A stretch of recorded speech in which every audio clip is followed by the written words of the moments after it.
Game on!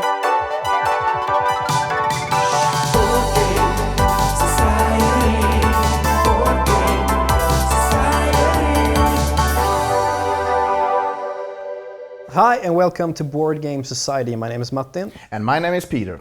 And today we are gangsters. We have just committed the perfect crime and now we are back in our hideout and it's time to share the loot.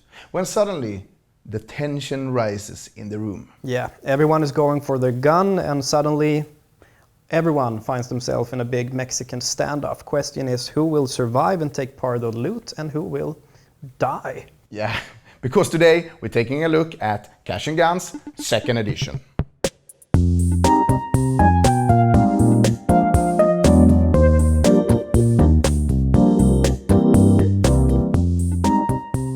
In the beginning of the game, every player gets a character with a unique ability, a gun and so-called click and bang cards.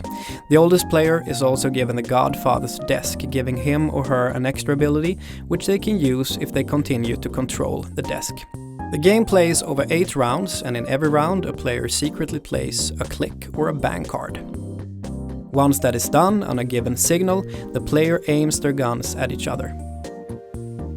The Godfather now uses the ability to force a player to aim at a different target. Once that is done, it is time to decide whether you should yield or try to take part in the dividing of the loot. Once again, on a given signal, you either yield by dropping your gun or yell "Banzai", meaning that you're going for the loot. Now all of the players who are still in the game shows whether they have played a click or a bang card. If the gun aimed at you clicks, nothing happens and you get to share the loot. If it is a bang, you're out and get a wound token. After the final round, every player counts their loot in order to see who has won. The artwork is made by John Kovalich, who also made the artwork for Munchkin. And I really like his silly, cartoonish style of artwork, and it really suits the game here, actually, I think. The theme is quite, you pointing guns at each other, so I like that the artwork is cartoonish. Yeah, and you get foam guns, and that is awesome. Yes.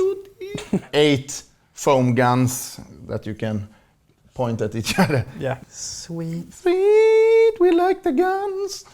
That is a wet dream component-wise, I guess.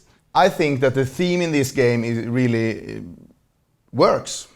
You really feel like a gangster sitting around the table sharing the loot, and suddenly you are in this Mexican standoff and you don't know, do they bluff or am I gonna be shot? Yes, but actually the theme might be problematic because what you are doing is that you are pointing guns at each other. And you as a family father with two small children, how do you feel about the theme? Well, I think that should my kids find themselves in a Mexican standoff in the future, this would be excellent training. So I think it's awesome. You see it as a boot camp for young gangsters. Yeah. So what I truly love about the Cash and Guns is the simplicity, I guess. This is a game that you could bring to the table when you invite couples over for dinner. But you can also play it with your hardcore board gaming friends. Yeah, it's a light party game. That is what it is. So, but that is the charm in the game also, because it takes about 5 minutes to teach people the game. And when you have played one round, people are like, "Let's play it again." I really like the mechanics of you having 5 click cards, 3 bang cards. You're choosing, and you never know if people are pointing guns at you, but you don't know if they are bluffing or if they actually gonna shoot you. But then again, you also have the variety in the game. You have all of these different characters with their unique powers. I see that the game could be quite repetitive if you play it a lot. And maybe you have to store it away for some time, but I guess when you take it back again, it's like, oh my God, I didn't remember. I remember how fun this was. Yeah, I think it's awesome. As we mentioned earlier, it's very simple to learn.